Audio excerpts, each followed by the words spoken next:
Triple double hat trick, I know the code too. Ice trade, go for trade, yeah we cold too. Getting paper on these player haters, old news. Money on the other line, so I'm not gonna hold you. Money on the other line, so I'm not gonna hold you. Money on the other line, so I'm not gonna hold you. Money on the other line, so I'm not gonna hold you. Money on the other line, so I'm not gonna hold. My agent just said we made 100 flat. Make it back and make it stack, this like no Steven Jack.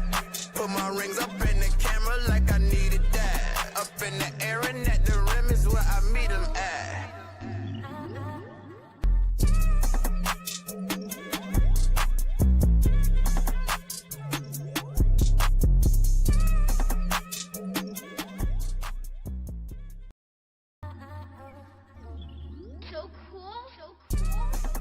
Triple double hat trick, I know the code too. Ice trade, go for trade, yeah we cold too. Getting paper on these player haters, old news. Money on the other line, so I'm not gonna hold you. Money on the other line, so I'm not gonna hold you. Money on the other line, so I'm not gonna hold you. Money on the other line, so I'm not gonna.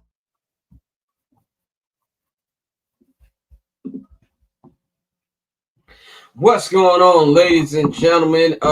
It has been a while, but welcome back to another edition of I'm Not Gonna Hold You, man. As usual, I am your host, Scott Lewis. Of course, you can follow me at Barberchair Scott on all social media platforms. That includes Twitter/X, Instagram, TikTok, YouTube, the whole deal, man. Follow your boy. Follow the Barberchair at Barberchair Co. Follow HB Media at HB Media TV on Twitter and at HB Media on Instagram. And of course, while you are at it, follow I'm Not Gonna Hold You at INGHY Show on both Twitter and Instagram. And of course, subscribe to our Patreon, man. Patreon.com/Barberchair Network. The link is in the description box. And if you're watching this on a smart TV or you're too lazy to click the link, the QR code is on the screen. You can take your phone right up to the QR code and scan it. It'll take you to all the different tiers we've got at the Barber's Chair Patreon. And also, while you're at it, subscribe to my new YouTube channel, man. I've got a lot of stuff on there. I've been updating that joint damn near daily. So definitely subscribe. That link is also in the description box, and that QR code is also on the screen. We're trying to get to at least 500 subscribers by the end of the year. I'm on 389 right now, so let's get these up. And if you're already a subscriber, I appreciate you. And share the link. Get your people on what we got going on, man. So, gonna bring the crew in just a second, and I'll explain the absence for the show. It's been actually almost a month to the day since the last time we did a show, man. So I'm going to bring in the rest of the crew right now. We've got the one and only JR Bang in the building. You can follow Bang at JR Bang. You can follow Dante at October's Own Tay. And of course, get in tune with everything they are doing, man. Fellas, how we feeling? Good, bro. Back in the building. It's been a lot of good stuff going on in Chicago sports for once. So, it's been good. I got a few things to talk about. Bang, how you feeling, man? Hey, man, feeling good.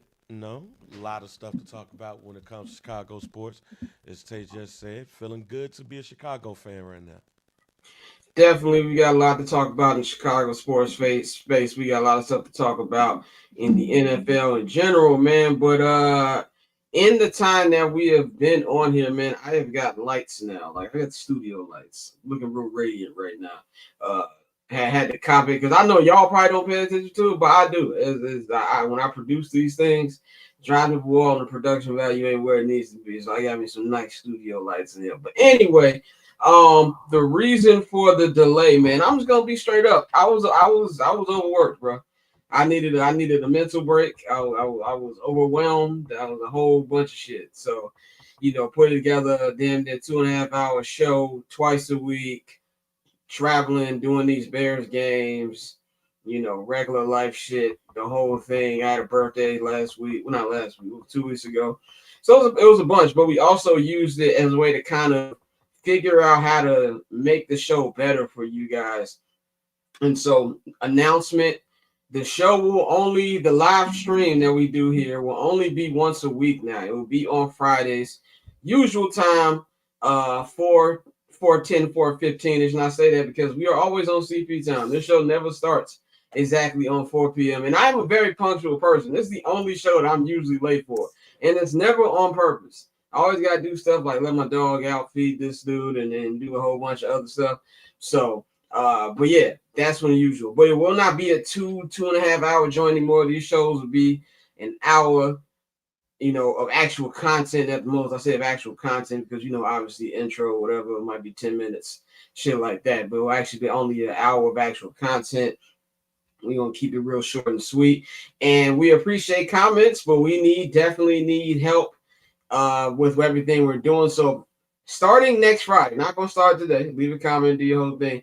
But starting next Friday, if you want to leave a comment, your comment will only be showed if you donate a super chat. Now, obviously, there's no money. Y'all can donate a quarter for all I care. Just, donate something to the super chat if you have a question or a comment that wants to be shared. And for us Mondays, I know everybody wants to know about, recapping not just the NFL and Bears games and everything going on in the world of sports. I will be doing the I'm Not Gonna Hold You weekend recaps, which will be Patreon only. It'll mainly either be me and a guest or two. So either be most weeks it's just gonna be me. Sometimes Bang or Dante or Courtney is available, or Tosin, or maybe I have a special guest, they will join. Those episodes will be around the same length, 45 minutes to an hour. This Monday, I've got Mariano doing the weekend recap for me, as we'll recap everything from week 10 in the NFL. And I'm just going to be uploading a whole bunch of content on my personal YouTube. I'm going to be doing I'm Not Going to Hold You shorts where it might be a topic or something I just want to talk about for about 10, 15 minutes like I've been doing all of October. And y'all been showing love on that. All of our NFL previews will be strictly on that channel. I'm not going to have it part of the show anymore, man. So that is the change, and that starts today. And so that's exactly what happened. So let's just get right into it. Let's just kick it off with the Chicago Bears. The 5-3 Chicago Bears are getting ready to host the New York Football Giants, who are 2-7. Even though they've been much more watchable than they have in the past, this is still not a good team, especially with all the talent they've lost. Obviously, they lost Malik Neighbors early in the season. They lost Cam Scatterbo a couple weeks ago. And, they just haven't been as good as they've been in weeks past.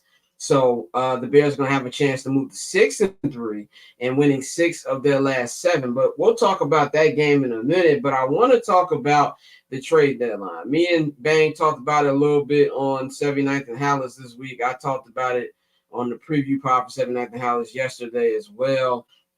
But we found out from Ryan Poles himself that the reason he didn't make a deal at the trade deadline, even though he was on the phone trying to see what's up, was because Ben Johnson told him, let's not use any of our assets and things like that. We got a lot of young players. Let's just see what we've got right now.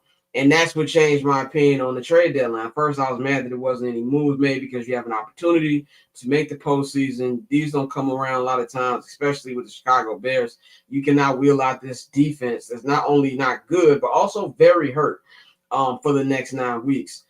But this kind of goes, I believe, once I heard Ben Johnson say he was cool with it, to something Bang said weeks ago, actually months ago, where he said this is going to be a season where you're looking at the year as, they say we're going to be entertaining the playoffs, but they're really not entertaining the playoffs. This is just something that, they're going to see who's going to make it and who's not going to make it, who's going to cut the fat off of. So, Bang, I wanted to get your thoughts on hearing that Ben said, I'm straight, and it goes back to your original point. Nah, it made me feel better. Like, knowing this makes me feel a whole lot better than what I felt during the deadline and when we were on the show. If Ben feels like he has the pieces to be successful, then don't use up your capital. No, I still would have probably been like, yo, you sure? Because, that line ain't looking. But the one thing that I did say on the show was that sometimes people feel comfortable, and either you're going to be a realist and say, hey, we might need some help in this area or that area, or you're going to be confident enough to believe that you have what you have. And if you believe in Austin Booker, the way I believe that the Bears believe in Austin Booker, then you don't make a trade for a edge rusher. If you feel how you feel about your defensive backfield, you don't go and you make a trade. You do go and kick the tires on Ashanti Samuel Jr. And stuff, and he's supposed to be in the building, I believe, on Tuesday. But you utilize your cap in that way. So knowing that Ben felt that way and told Ryan, like, yo, chill out, it does make me feel better because at this point we got to trust the coach. Right, and that's all about what we've been saying all year, trusting Ben Johnson, trusting his plan, which I think has worked out pretty good for the Bears so far. I'm with you. I probably still would have tried to make a move. I don't know what move was out there. I do look like the prices for premium players was very high. I think as far as starting to rebuild, the Jets did a really good job with, getting rid of Sauce Gardner, getting rid of Quentin Williams, and getting back the number of first and second round picks that they got, knowing that ship isn't going anywhere. So I don't know if the Bears were ready for that rich price. And I think I was also just being thirsty as my fan side and not really thinking about the picks, which, as I told our guy Mikey, I'm not the general manager of the Chicago Bears. You figure it out. I don't care how it happens. But Dante, tell me, number one, your thoughts on the season at hand. We haven't got your opinion on it. I know me and Bang have been talking about it on 79th and Hallis. Your thoughts on the season so far and what you felt about the trade deadline and Ben basically saying, no, I'm straight. I think as far as the trade deadline, because we don't have that much salary cap available right now, and unless you're going to go and rework some deals in the middle of the season, which they typically don't do, I understood that. You weren't trading for Trey and giving him his extension, so I mean it made sense. The guy we got is another guy that fits the Dennis Allen mold.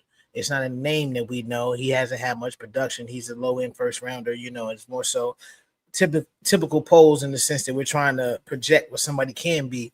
But at the same time, we've talked about that this season. I mean, I only expected us to win 6 games. So the fact that they have 5 right now, if this were just a let's evaluate and see what we have type of season, I wouldn't be mad at that, because one thing we've seen so far is that the Bears are winning games that they would typically lose.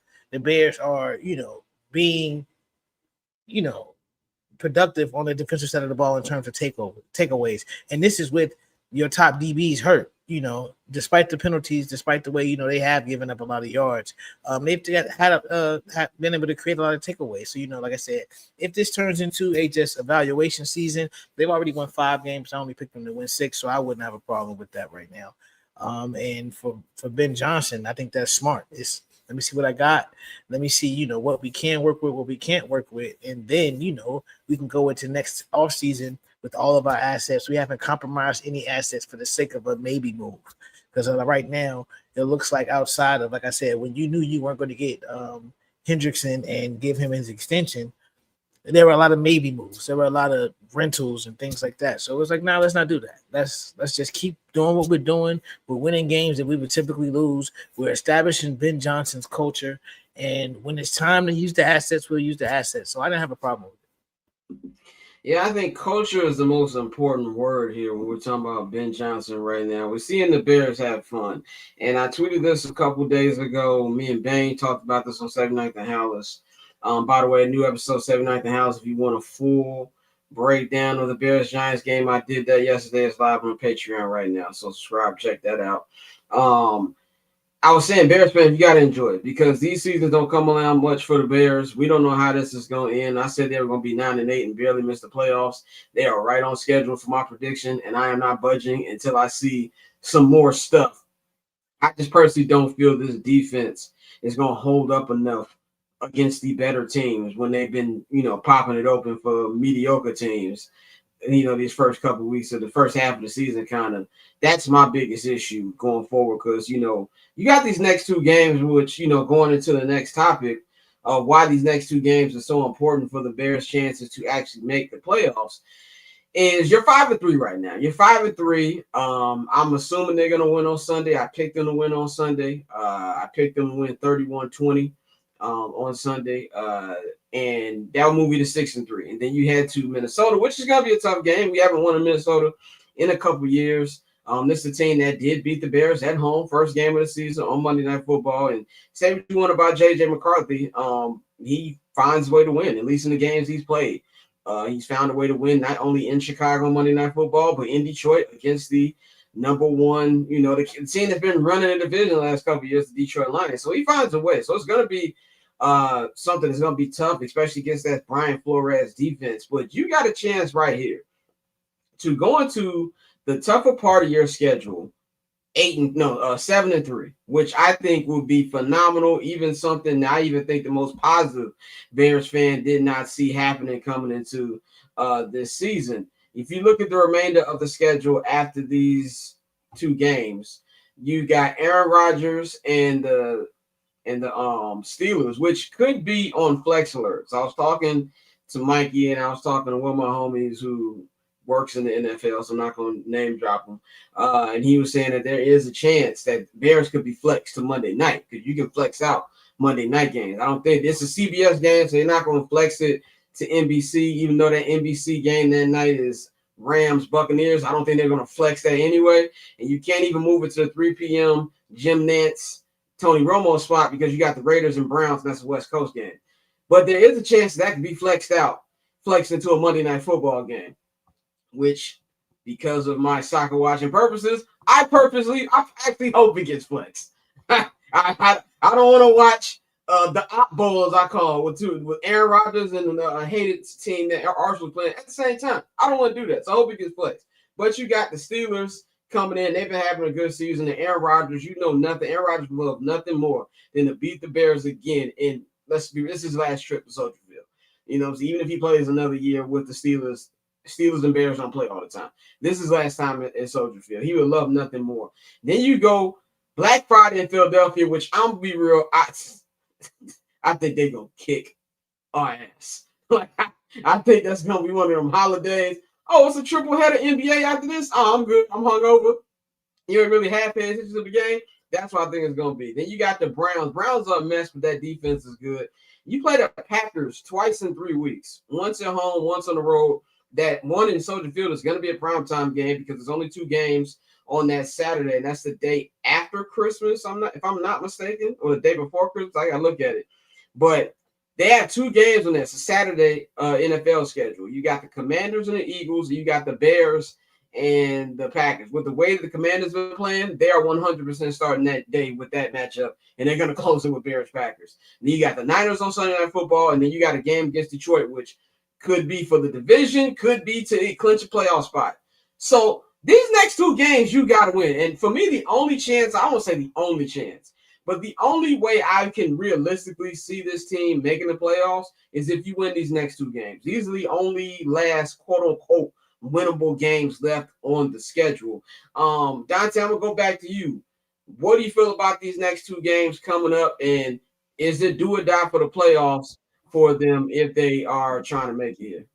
I won't say that. Because, I still think there's a game left on this schedule that I have the Bears slated to lose that they're going to win. So I think, going to 7-3 is important. That would be dope. I'm not picking them to beat Philadelphia at all. So, going 2-0 before you play Philadelphia in that game, that is important, but at the same time, a lot can still happen. We always talk about any given Sunday. We always talk about teams developing more. They're still starting to get things out of Cal Monungai, Colston Loveland. I know a lot of his yards from last game were that chunk play at the end with just horrible tackling. But seeing if he continues to grow in this offense, and even with Caleb, bro, not hitting those handshakes, as we like to say, those easy plays that can turn into something more. The joints that he, like a lot of times, it's not even that he misses them. If you watch the games, he just looks right past him. Like he sees it immediately. And he's like, nah, it got to be something else downfield. So, I think this offense can still look a lot different. And that's saying something for a team that's still scoring a good amount of points, that has a defense that's, taking the ball away from the other team and giving them the ball back in good field position. So I think these 2 games are important just out the strength. You want to stack as many W's as possible. And going in 7-3, that matters because I think the NFC has a lot of good teams right now that we see. So if you do want to compete for that wild card, you're gonna need 9, 10, maybe 11 wins this year. It's gonna be tough because it's a lot of teams that are really winning. I know that some of them have to play each other and they'll knock each other off, but nah, I think I'm not gonna say extremely important, but it would. Who wouldn't want to win 2 games, especially one that's extremely winnable? Yeah, I do think that it's gonna take 11. I think the NFC is too deep. I think there's gonna be a couple 10-win teams that's gonna miss it. So I do think it's gonna be 11. But I think you're right too. Also, the NFL season is so unpredictable that the Bears might end up winning the game. They ain't got no business winning to just kind of switch the the chances here. But I do think these 2 games are incredibly important. Bang, I'm gonna go to you. What's your thoughts about the importance of these next 2 games? Well, these 2 games are very important. You have a game against a team that you should win. You should defeat at home in bare weather, if you want to call it that, and the Giants. And I do think this Minnesota game, because of what happened in the last game, I think with the improvement that the offense have had, is right for the taking. I don't agree that this is the last of that because I look at that Cleveland Browns game as a game that should be a winnable one as well. So you want to add that up in there. But I also look at, and I know we're going to talk about the state of the NFC North a bit soon, but the NFC North has been shitting the bed. You can even say that the Bears did that first game of the season. Green Bay has done that twice. I still say that the Green Bay Packers have had the 2 worst losses this season against the Browns and against the Panthers. And then you have Detroit losing to the Vikings. And the Vikings finally getting their quarterback back. So I don't think that it is out of the realm of possibility that the Bears can win this division because I don't think nobody has taken control of this division. Nobody has strong-armed this division. So as long as you are in the hunt, and again, the Bears, I believe, is like a game and a half back right there, I think they're in it. As long as they can do what they need to do with their division games. And then when you look at the Green Bay Packers game too, again, we was talking about Micah Parsons and oh man, and again, 2 worst losses in the NFL to me this season. Yeah, losing to the Panthers and who was the other loss to? Was it Cleveland? Yeah, it was Cleveland. Yep, Cleveland. Terrible, absolutely terrible. One of those was at Lambeau with Yeah, with Flacco. With Flacco, and talking about the NFC North, I got the standings right here. So currently, right now, the Green Bay Packers are technically in first place with a 5-2-1 record. The Lions are at number 2 with 5-3. The Bears are at 3 with 5-3. Obviously, they're number 3 because they lost to the Detroit Lions. And the Vikings are in last place at 4-4. So this entire division is 500 and up. It's like a game separating all of these teams, and the only other division that comes close really is Seattle, is the NFC West of Seattle, Rams, and Niners, even in the Cardinals out of it. This is a 14 race right now in the NFC, and I think what you said too is, the 2 teams that people thought were going to run away with this, and I was one of them who thought, oh man, the Packers got Micah Parsons, and they're finna run it up now, especially the way they played that first week and beating Detroit. But like you said, them 2 losses they had have been terrible. I don't really think Micah has made a really good impact yet. He's Jerry Jones is actually looking correct, and Jerry Jones is a funny guy for going out there and trading Micah Parsons, then going out there and giving up premium assets to go get Quentin Williams. I thought that was pretty fucking hilarious. But they're a team where people know that they're not going to let Jordan Love beat them. Y'all can sit up here and run these little montages and, oh, he's 27. What happens when they 27? Brett Favre won a Super Bowl 27. Aaron Rodgers won a Super Bowl 27. Stop comparing them to those 2. It's like the price of 300 and a Phantom conversation. We all know who Jordan Love is. Is Jordan Love a bad quarterback? No. But Jordan Love is Jay Cutler. He is the black Jay Cutler. 1 minute, he looks incredible, making big plays. And like, this kid could be an elite quarterback. And then he will throw maybe the worst pass I've ever seen in my life, like that end zone interception he threw against the Carolina Panthers, which that Panther cornerback, whoever that was, he'd be ashamed that he dropped it. It was just absolutely terrible. So they're going to be up and down as well. This is the first time in I don't say my life, been a long time, where I look at the 2 Packer games, I'm like, I'm not walking to that building with fear, especially with the Bears finding a way to win last week as well. And then you got Detroit. Detroit, to me, was a team I felt like was getting into form as well. I even said on one of my individual videos on my YouTube page was this is a team that I feel was better than the last couple of years. They're getting into form. The defense looks better, and they're going to make it to the Super Bowl. Now, I'm not fully back off of that yet, but they are definitely showing signs of inconsistency. And that's something that can be dealt with as well. I haven't looked at their schedule, but I do think they got some tough games coming up as well. Minnesota's in it mathematically. I just am not expecting much from them long term because of that. Jordan Love better than Jay Cutler. Right now, he's not. Jordan Love right now is not better than Jay Cutler. He's not. And that's mainly because he's young and he ain't played as long as Jay Cutler do. But if you take prime Jay Cutler right, whatever year you want to call prime Jay Cutler, let's just say 2010, 2011, when the Bears went to the NFC Championship game, and then 2011, where they started off 7-1, and then he messed up his thumb, and they proceeded to lose damn near every game for the rest of the season. If you take that Jay Cutler and give me this version of Jordan Love, and I say this version because he's still young, I'm taking Jay Cutler every day of the week, but it's not by a large margin. They're the same guy. He's not Aaron Rodgers. He's not an elite quarterback. His coach is good enough that his play calling helps him. And if you look at Green Bay, they run a game ain't as stout as it used to be either. Josh Jacobs ain't doing what he did last year. The defense can be dealt with. And Minnesota, to me, is just a team where, you know how they showed it in the hunt? They fake in the hunt because they did mathematically. You know, I'm not a believer with J.J. McCarthy. I'm just not. And I just don't think they have what they've had the last couple of years. And they're going to lose games too. So I'm not really looking at them as well. And the Bears, from the Bears perspective, yeah, they're in it. I don't give them a legit shot to win a division.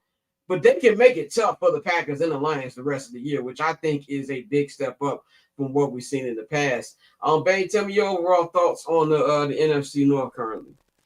I mean, as you know, based on what you just said, I disagree with you. I think that the Bears do have a good shot at winning this division. As you just need to keep pace with the teams that you have. Green Bay is a winnable game. Minnesota's a winnable game. You got to try to get your revenge, retaliation, and get back when it comes to Detroit. But when you look at what Green Bay has done and when you look at Minnesota, just those two right there, and there's 3 games left with those, it makes it winnable. Plus, when you look at, you have, you know, if you do what you need to do against the Giants, you do what you need to do against the Browns, and everybody has a similar schedule. So it's going to be difficult for all parties involved. I still think that it's going to come down to the end of the season when we look at playoff seeding in the NFC North, and what everybody is doing. Because I also do believe in Ben Johnson. This team has grown pretty much every game in some way, shape, or form possible, even with the losses that they have. What I also will say is just looking at the other teams, Minnesota. We're still not comfortable with JJ. Jordan Love is still not taking the step that everybody wants him to. And that defense ain't as good as everybody think it is with Micah Parsons. And when we look at Detroit to me seems like the team that should win this division, but they lost against the Vikings. Which shows me when you have that with J.J. McCarthy coming back, it is any given Sunday when it comes to this division.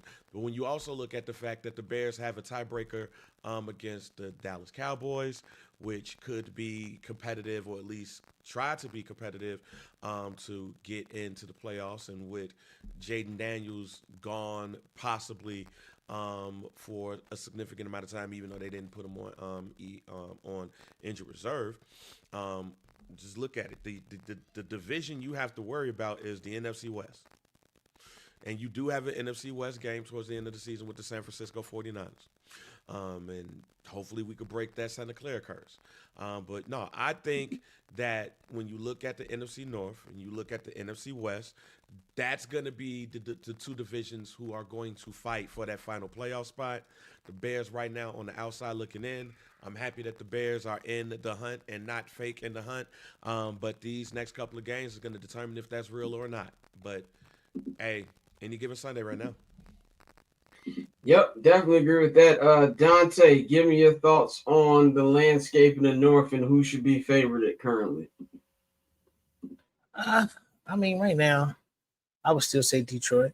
I think off just the past few years. I'm higher on Jordan Love than most, although I don't think he's an elite quarterback. I still think he's good enough to get the job done. But also, I think Micah and that defense have to take a step further. They have to really step it up in order for them to really take that leap and be a true Super Bowl contender. So right now, I'm gonna go with Detroit. I think Detroit's still gonna win the division. They still have their issues that they have to work through, but everything they've done so far, given the amount of turnover that they had on their coaching staff, I think that team is still in a very good position based on the rest of their schedule and just the trust they have on the players. The trust they have in the players they already have on that roster. So right now, I think it has to be Detroit. The Bears, although we are 5-3, I feel like I still feel like some of our wins have been more fluke. I don't want to say luck. I don't like using the word luck, but we aren't just outright winning games. It's been there's been some shit that bounced our way, and I'll take that. But at the same time, when it comes to being a good team and a consistently good team, you gotta just outright win games. And all this questionable shit is not what we need to be doing. So I would have to say it's Detroit, Green Bay, and then us. Still, just for the time being, it just has to be that. But I wouldn't be surprised if by the end of the year it's Detroit and then Chicago, because I do think the way Ben Johnson's been coaching, the way his culture is taking root in Chicago, I think there's still going to be some games, like I said, that I think the Bears should lose, that they probably win. And if they win the games they should win, you're looking at an 11, 12 win team and they're in the playoffs.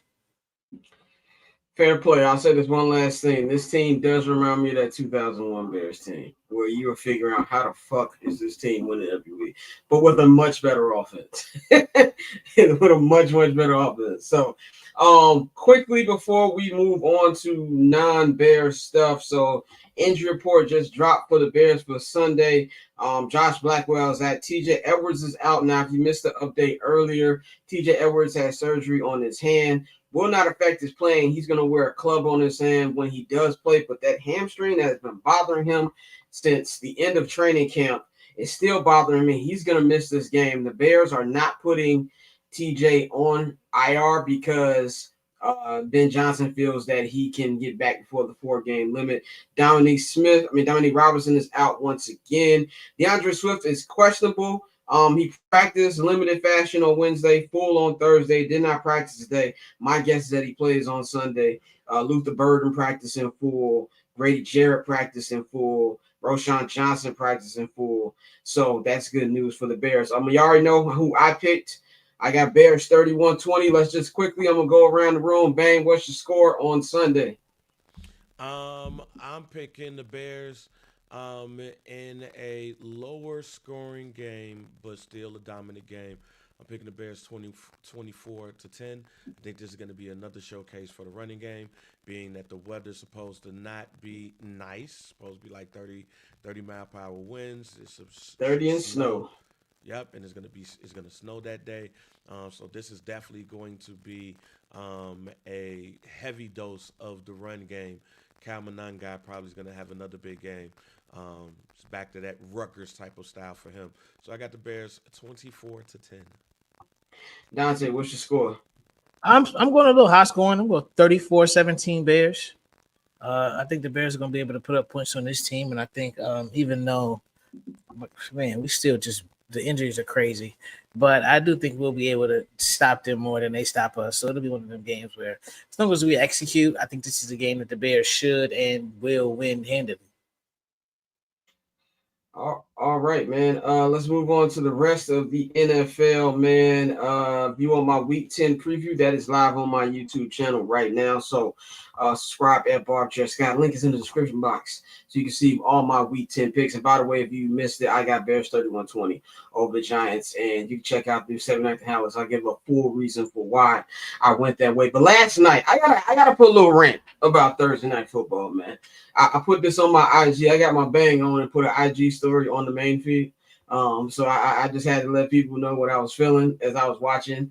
I feel like we finally got Thursday night football heritage last night. Like, we have gotten away from our roots of terrible Thursday night football, because I really think over the last calendar year, there's been more good matchups than there's been bad on Thursday night football. And I think at this point, we're starting to accept it. And yesterday, we got brought down to earth by horrific performances by Bo Monty Nix and also Geno Smith. Geno, I think it's time for you to write your haters back, because they was right. Because this has been a disaster class. And I put this in a group chat last night. It's even more laughable to me now that people thought that Ben Johnson was really gonna go to Vegas. Like, that's just that. Tom Brady's not suiting up. I said that for like a month, but it's even funnier now seeing it all play out. The Denver Broncos, great defense. Bo Nix can't fool me, bro. I don't think Bo Nix is a bad quarterback, but he damn sure ain't good. And they're 8-2 right now, 5 at home, 5-0 at home in a Mile High. The offense is terrible. It's terrible, man. But last night we were reminded of how bad it can get consistently, and I kind of feel like we needed that blowout to humble us a little bit. Like, we was expecting too much when it came to Thursday night football yesterday, man. Bang, did you watch any of the game yesterday? And is it good we're getting back to form with terrible Thursday night football again? I didn't watch enough, and I'm glad, because I was at the second job, and I saw 10 what? Like, are we back to that? We back to that type of game? I bet. And as far as Bo Nix goes, look, man, I said this on the show once before. I'm gonna say it again. It's time for these Jay Feeler quarterbacks to be back. We need more Jay Feelers. We need more Sean Kings. We need more Dave Craigs. We need more Steve Berlines. We need more of those. That's when I look at Bo Nix. That's what I feel. I don't think that Bo Nix is going to be, an elite quarterback, and that is okay. All right, because Brad Johnson and Trent Dilfer have Super Bowls. You are a fairly decent quarterback with a great defense. You can win a Super Bowl, and that's what they have. But when you look at some of these ESPN shows, and they talking about doing redrafts, if it was expansion teams and how your quarterbacks will look, and you say Jaden Daniels number 1 and Drake May number 2 and Caleb Williams number 3, but you have some people say, oh, Bo Nix. Nah, fam. To me, the 3, especially if he stays healthy, the 3 top flight quarterbacks in this draft is always going to be Jaden Daniels, Drake May, and Caleb Williams. And when you look at Bo Nix and Michael Penix Jr., welcome to that Jeff Blake territory. And Bo Nix, welcome to that, that Ryan Fitzpatrick, that Jay Feeler, that. Do we have any Jake DeHomes? Or they not even Jake Delhomme good. Do we have any Jake Delhomme? Oh, that's another one. Jake Delhomme, who went to a Super Bowl, right? Like, he went to a Super Bowl. I ain't saying he can't go. And also, don't forget about he was part of the reason why I think Peanut Tillman shouldn't even look at the block that the Hall of Fame is on. Right. Yeah.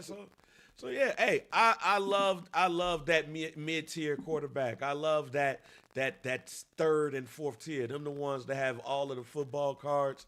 Them the ones that you have success with in Madden if you have a great defense, and them the ones that can win a Super Bowl. Yeah, and also too, when you talk about the Jeff Blake territory, something we've been saying on this show for the last 2 years, and I feel like also, I don't know if it was Kenyon Martin or was it Tony Allen? One of those mini basketball player podcasts said we ain't got any more OGs or vets in the NBA. We ain't got no more vets in the NBA, and we ain't got no mid-tier quarterbacks. Where's the Blake Bortles at? We need more Blake Bortles, bro. Everybody can't be Lamar Jackson. You know what I'm saying?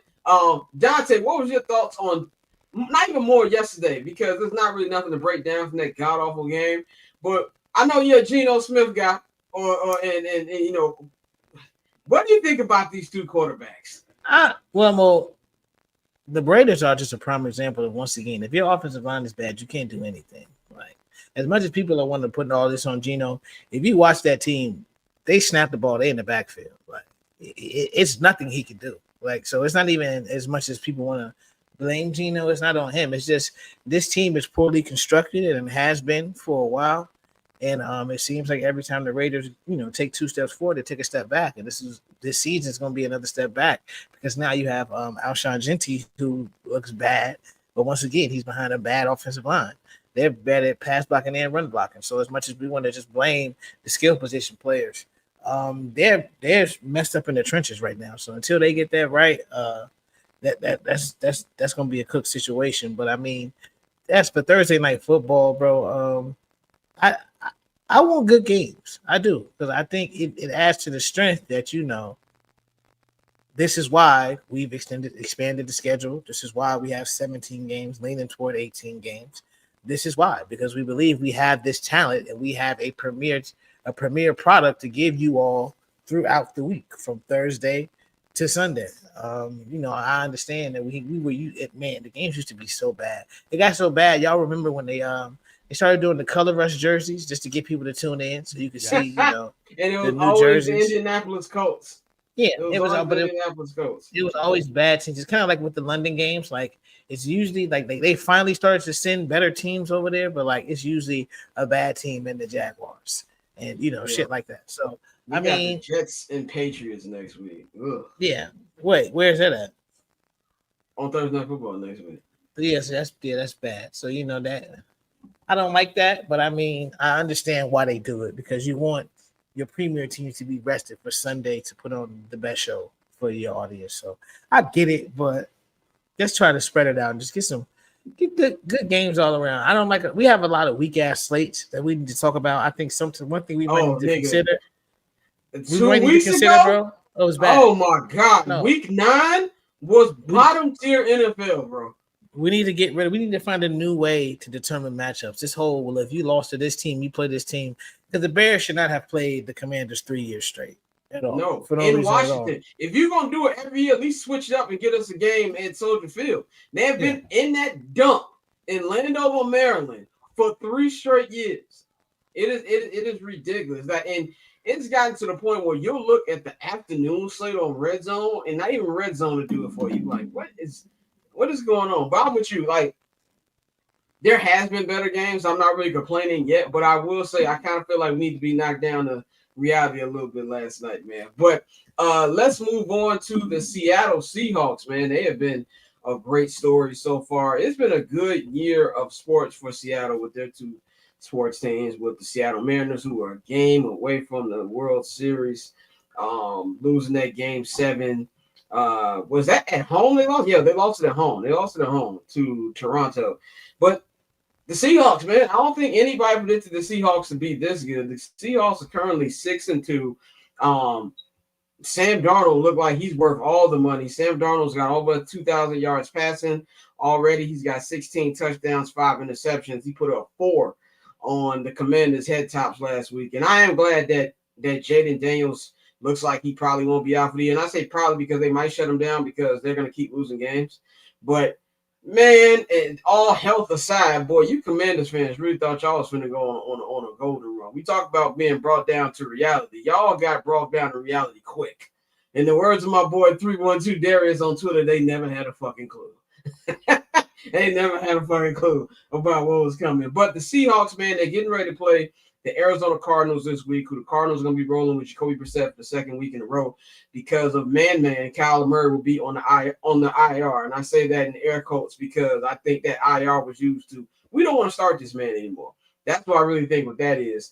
Now they've got a tough schedule coming up. They still got the Rams twice. They've got the Vikings, which is a tough defense to go against. They got the Colts. They got the Seahawks. They got the Panthers, and they got the Niners. So there's still time for them to mess up. And then a 3-way division battle right now, triple threat match for the NFC West. But I got to give it to them, man. They've been doing their thing. Their head coach is Mike McDonald, right? I always get the two Mikes messed up because Mike McDaniel, well, he's employed right now. He won't be in a couple weeks. It's Mike McDonald. Yeah, it's Mike McDonald. And he came from Baltimore. I know Baltimore Ravens fans are missing him, and they got that defensive identity that he took from Baltimore, and they've really been out there hitting. There's obviously they're not Legion of Boom and things like that, but it gives you Legion of Boom kind of.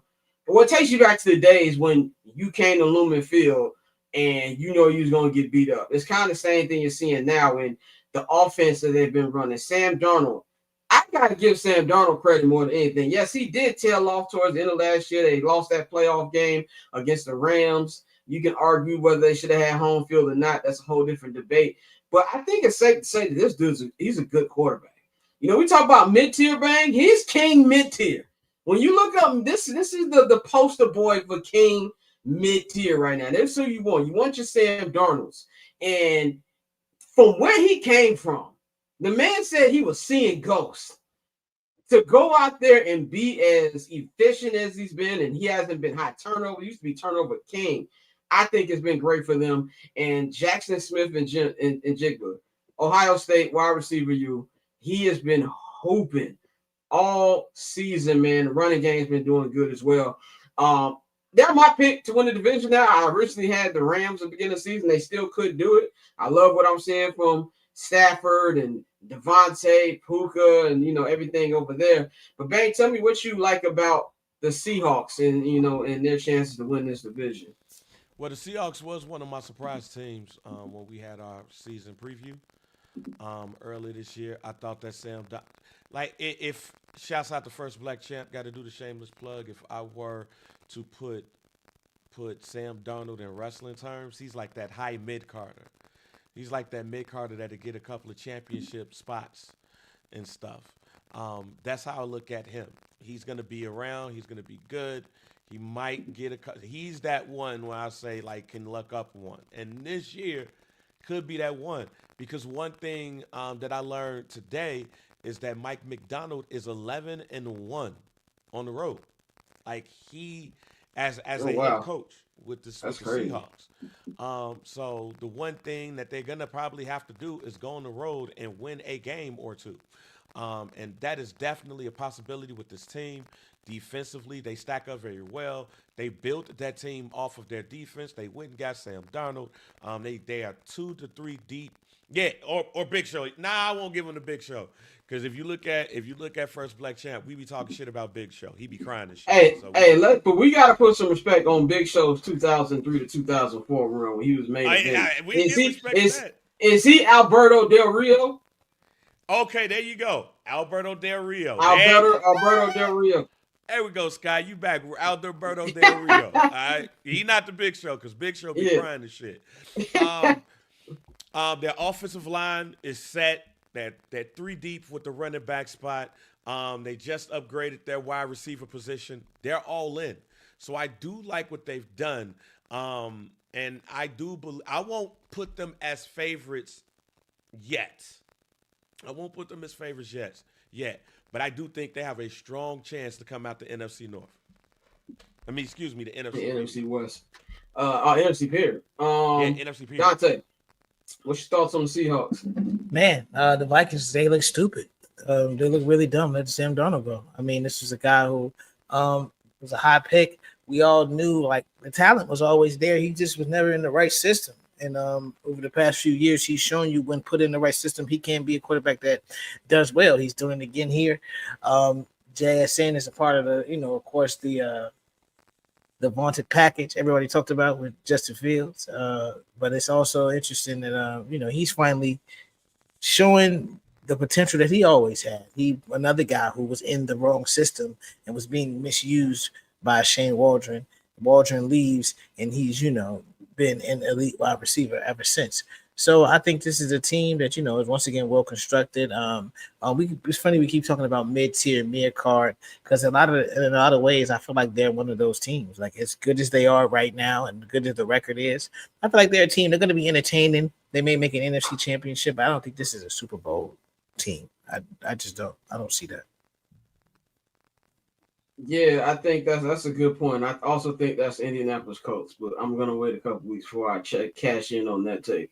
We're gonna wrap this up with a new segment I want to call Weekend Game to Watch, where we're gonna pick a game that we feel should be a really good one, man. Since we were talking about how many mid games there, and I'm looking at the schedule right now. It's some decent matchups on here. Ain't like a slobber knocker, as Jr. would say, but there's some decent matchups on it. My game of the week to watch is Patriots Buccaneers. This game is in Tampa. You got the Bucks 6-2, Patriots 7-2. Never thought I'd say this. Two MVP candidates going at it. Baker Mayfield and Drake May will be going at it in this game. Baker, he's dealing with a lot of injuries over there in Tampa. Mike Evans, I think he's out for the year, a majority out for the year. Bucky Irvin, they say he got a pulse. We'll see what goes on with that. But the Patriots, man, the Patriots are really good, are a good team. So right now they're leading to win the AFC East, which I think everybody came into this year thinking this was 100% just going to be the Bills to lose. The Bills have been a very disappointing team. In fact, all the top three contenders in the AFC this year have been disappointing. Baltimore, Kansas City, and Buffalo. I haven't been impressed by either of them three. But I think this is going to be a very competitive game, very good game, and a game that I'm going to take the Patriots on the road. I like their defense a little better right now. They're healthier right now. I don't think Drake is better than Baker Mayfield, but I think Drake's just in a groove right now. Now, I kind of feel with Drake, which I don't know if we'll see later in the season or next year, it kind of feels like his first read is always open. His first read is always open. It's like he never really has to scan the field. And that's not a bad thing because your wide receivers are getting open. But I do wonder what it's going to be like when he has to look at more options. But overall, he's been impressive. He got like 16 touchdowns right now, like 4 interceptions. I'm going to go with the Patriots and Buccaneers as my game for the weekend to watch. Bang, what's a game that you think everybody should be watching this weekend? Well, you definitely took mine because I was going to say the Patriots and the Buccaneers. The Buccaneers, for all y'all that know, is my Super Bowl. My Super Bowl pick come out the NFC, and the Patriots to me have been a surprise. So since you took that one, I am going to go with the Rams and 49ers. I know it's been a lot of people that's been saying that Dan Orlovsky is crazy to say that there's a quarterback controversy in San Francisco, but here's why I agree with him. I don't think that's a hot take. No, I don't think it's a hot take for this reason and this reason alone. That's the quarterback that he wanted. He was overruled. So I got the quarterback that I wanted that you overruled because you want to go get Trey Lance. I not only got the quarterback that I wanted, but he's winning. Yes, I think that there's going to – matter of fact, this is a hot take that I'll give you. I think it is more of a possibility that you see Kyle Shanahan and Mac Jones on another team next season because of what you see Mac Jones that's doing spicy. right now. I think it's more of a chance to see that because he got the quarterback that he wanted. He's proving that he can win with this quarterback. And it's about time for us to actually see the San Francisco 49ers actually win one. And we ain't seeing that. And we probably not going to see it this season. So I think it's more of a chance to see somebody like Robert Saleh take over for the 49ers and Kyle Shanahan and Mac Jones be a package deal to go somewhere else.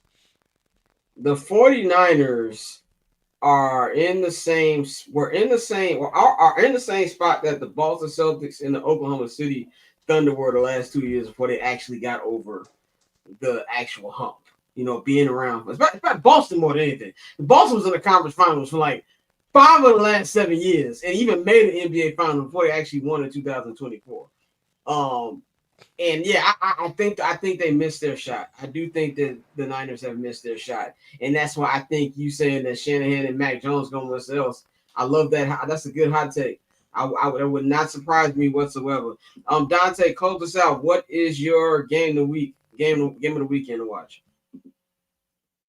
I am going to go with the Steelers and the Chargers.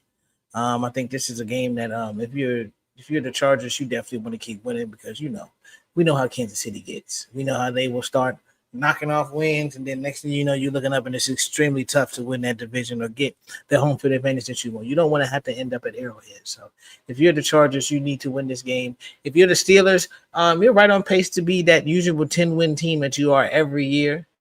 So for them, you want to get this dub on the road. I know going west is a bit difficult, but I mean that fan base travels well. So I mean, I'm sure that won't be an issue for them. So it won't be as much of a hostile territory as it would be going west for other teams. But I do think this is a game that if you're the Chargers, you want to keep stacking those wins. You see Denver keeps getting these fluke ass wins, and I think at the end of the day, that's a team that you're better than. But as long as they keep winning, you have to keep winning. So I think this is going to be a good game. I think the Chargers will get it done, but I think Chargers Steelers is going to be my game. Definitely got some good games this weekend. Of course, Monday Night Football is going to be good as well. That's going to be at Lambeau Field. Packers and Philadelphia Eagles. I will preview that on Monday on my YouTube channel, man. So that is all we've got for y'all today, man. Follow Bang at JR Bang. Follow Dante at October. Hey, Scott, real quick. Go ahead. I want to shout out the Chicago Bears social media team. Oh, yeah. They've been doing their thing. Y'all been doing y'all thing, but that video with Roma Doomsday doing all the blocking, I'm going to stand on it and say that great they PR. listen to our show. I'm going to stand on it because I was the only person that day. I was the only person that was talking about, wait a minute, hold on. You talking all that about passes, but we know he ain't have a good catch day. But did you see how he was run blocking? Did you see what he did for that run game? And then all of a sudden, we got a package from the Chicago Bears social media team that's showing selflessness for Roma Doomsday and showing all of his run blocking. Hey, you said it. I said it. We all said it. They be paying attention. Shouts out to Chicago Bears social team. Shout out to the entire Chicago Bears. And your take isn't far-fetched because I know people in that building do watch this program for a fact. I don't know if they're on the social team, but I do know that the program is watched by people in that building. So shout out to y'all who do watch, man. But yeah, man, follow Bang at JR Bang on all social media platforms. Follow Dante at October's on Tay. Follow me at Barberchair Scott. Remember, the show will only be live on Fridays, usual time, within 4:15-ish. And the shows will be around an hour. You know what I'm saying? It'll be most of the times it'll be the usual crew. And yeah, man, if you want to leave a comment starting next week, you gotta leave a super chat. Help your boy out. And then on Mondays, the weekend recap will be dropping. It'll be mostly me. Sometimes we'll have a guest host. We'll recap everything through the NFL. Through the NFL season, it'll really just be NFL season recaps. And then once the NFL season wraps up, it'll be whatever sports going that weekend. This on Monday, Mariano will be joining me on the weekend recaps. That's on the Patreon, man. So y'all might want to get in tune with that. That is patreon.com/Barber's Network. The link is in the description box, and also the QR code is on the screen. In order to watch and listen to the weekend recap, you have to subscribe to either the $5 I'm Not Gonna Hold You tier or the $10 Barbershop Access tier, which gets you everything. There's a new episode of 79th and Hallis where I do a full breakdown on Bears Giants. That's also on the 79th and Hallis $5 tier or the All Access tier. And follow me, subscribe to my YouTube channel, YouTube at Barberchair Scott. At 389 subscribers, I started the channel back in June. So I appreciate all y'all who have subscribed over this very short time. I want to get to 500 subscribers before the end of the football season. But before you can get to 500, you got to get to 400. We are 11 away from that. Link is in the description box. QR code on the screen. Subscribe, share if you already a subscriber, like, leave a comment, all that good stuff, man. Y'all have a good weekend. A lot of great sports on. We gonna holler at y'all. Well, I'm gonna holler at y'all on Monday. The rest of the crew holler at y'all next Friday. We up out of here.